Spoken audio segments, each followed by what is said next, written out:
Hola mi gente, you're listening to Money Chisme, a podcast bringing you the chisme on personal finance, investing, entrepreneurship, and building wealth.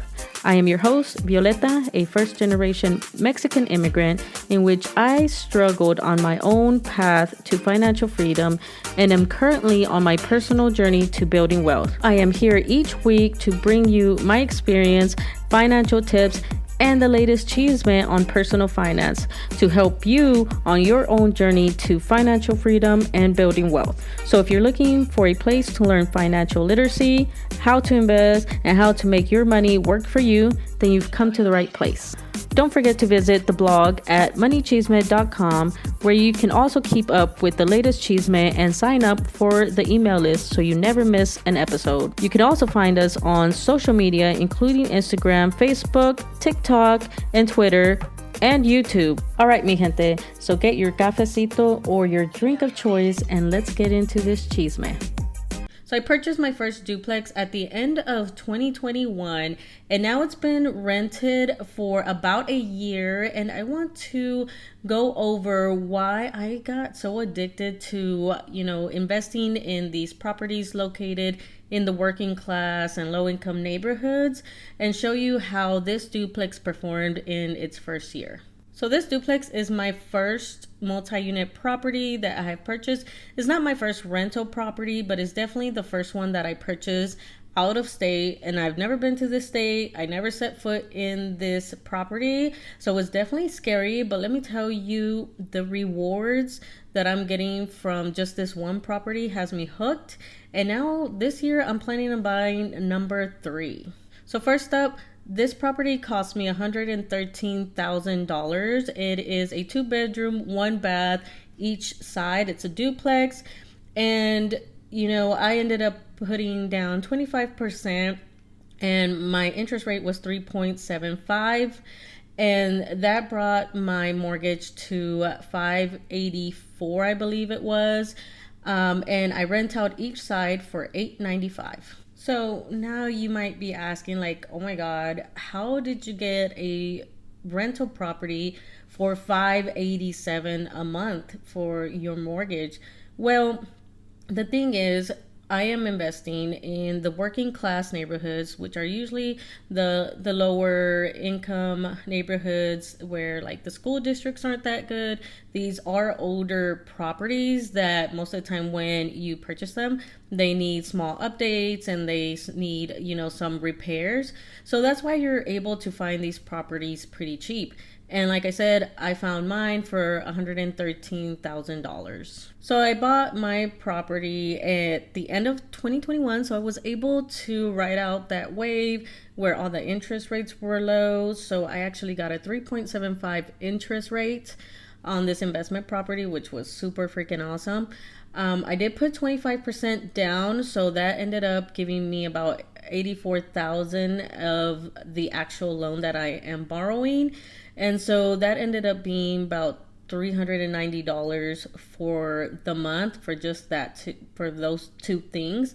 Now, my mortgage does include like part of an escrow, and an escrow is just an account where you could send money to, and it saves up for like the year as far as for my property. And what that does is saves money for the taxes, the property taxes, and the insurance, because those things are paid yearly. So I send money each month to that escrow account, and it's included in my mortgage. And so that at the end of the year, it gets, the escrow account pays off my taxes and it pays off my insurance. Now that may go up a little bit. So for me right now was $193. So that plus the $390-ish dollars, that ended up bringing it to like $584 for my mortgage overall. So this deal was an awesome find for me, and I'm looking for number 3 this year. And like, you just have to know where to look, and I will go over, where to find and how to find these deals in another video, because I'm going to do a series about this.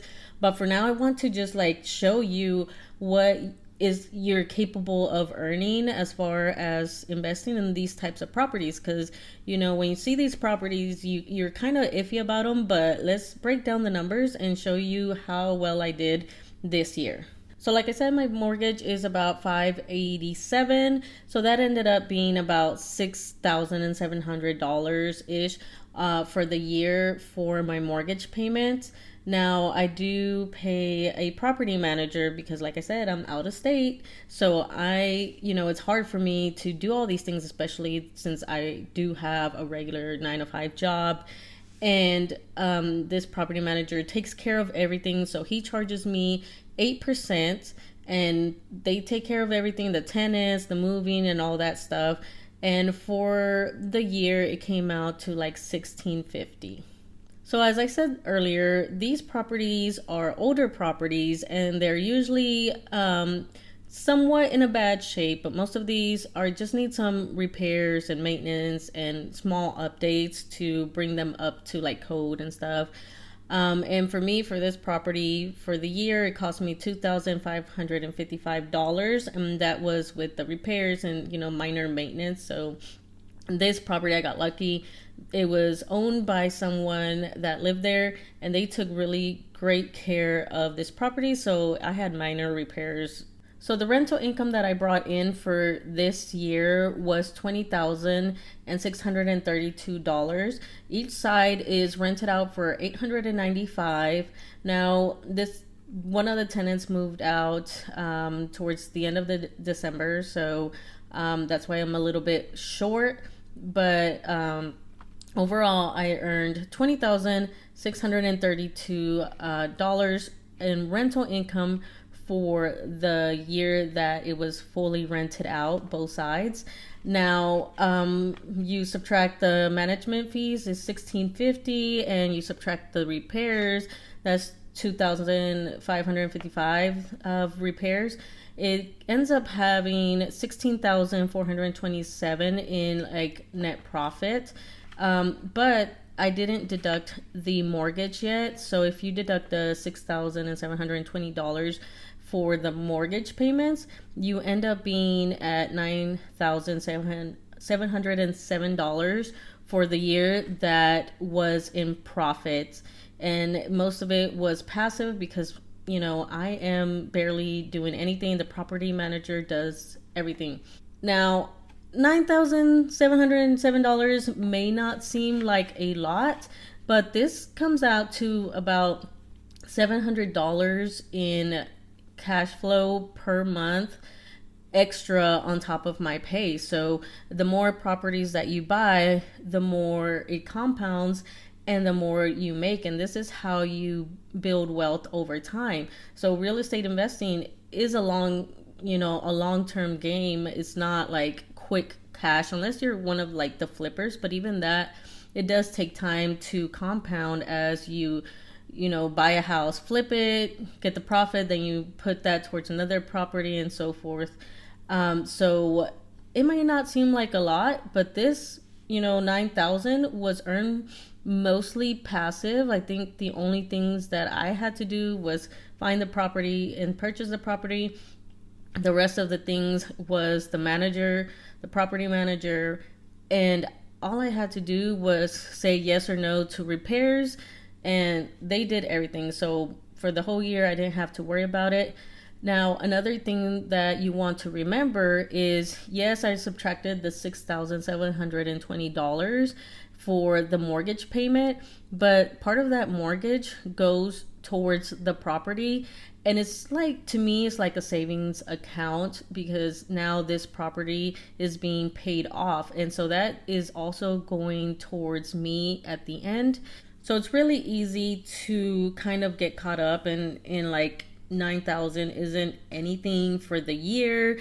But really, like, the only effort that I really put was maybe the month, maybe the 2 months that I was just like casually browsing for the property, because I have a realtor that is, helps me through this process, and she sends me, properties, and I just look over them. I run the analysis to figure out, is this a good buy for me? And that's, one of the steps that I take. And that's pretty much the longest part that really takes, is just the research part of these properties. But then once you close on the house and you set it up with the property manager takes it over and does everything: the marketing, the cleaning of the unit, making sure that the repairs are done, figuring out what repairs need to be done. I do want to say that, a property manager is going to tell you like a bunch of repairs. And as, the property owner, you have to kind of navigate that of what repairs you want to make, and versus some that you don't want to, because sometimes they're just more of an update. But you do want to fix the safety issues and just make it a livable and somewhere they want to live. But you also want to kind of control all those repairs and updates, because it is a working class neighborhood, so you don't want to outdo your repairs or updates. So I would say I would spend maybe, I don't know, like on average for the month, I, probably spend maybe an hour at the most, following up with this property. And that's usually just if there's a repair or some type of maintenance. And with property managers, there is a certain limit that they get approval, that they don't need your approval, because that's based on your contract. So for me, it's $250. So anything that they have to do maintenance wise that is below $250, they automatically just do it. And anything above that, then they require my approval. So that's really the times that I'm actually doing something as far as the property. But other than that, they take care of the lease, the clean outs, the tenant, background checks, all that stuff. Another probable thing that you might spend time on if your property manager doesn't do it, but mine does it, is the bookkeeping part, like keeping track of the repairs and updates, or in the rents and all that stuff. But my rental property company, they do everything. And at the end of the month is they give me that month's breakdown of what they received in rents, what they did, and all that stuff, how much it cost me. And then at the end of the year, it has the overall. So like, it's so easy for me to do this for my taxes. The working class and the low income neighborhoods are a great way to jump in, because they don't require that much capital. I mean, yes, you could do like 20%. The 25% ended up being like 25K, I forgot. So it does require that down payment. But if you plan on living on one side, you don't have to do the 20%, because there's lots of loans that, because you're planning to maybe live on one side and rent out the other side, then you have access to different types of loans, because it is a home you're living in, versus me, where it's these investment property loans where they require at least 20% down. So yes, if you are interested in this type of real estate investing and getting into these working class neighborhoods, then I am making this into a series. So make sure you are subscribed or following my socials, so you are notified when I post these series.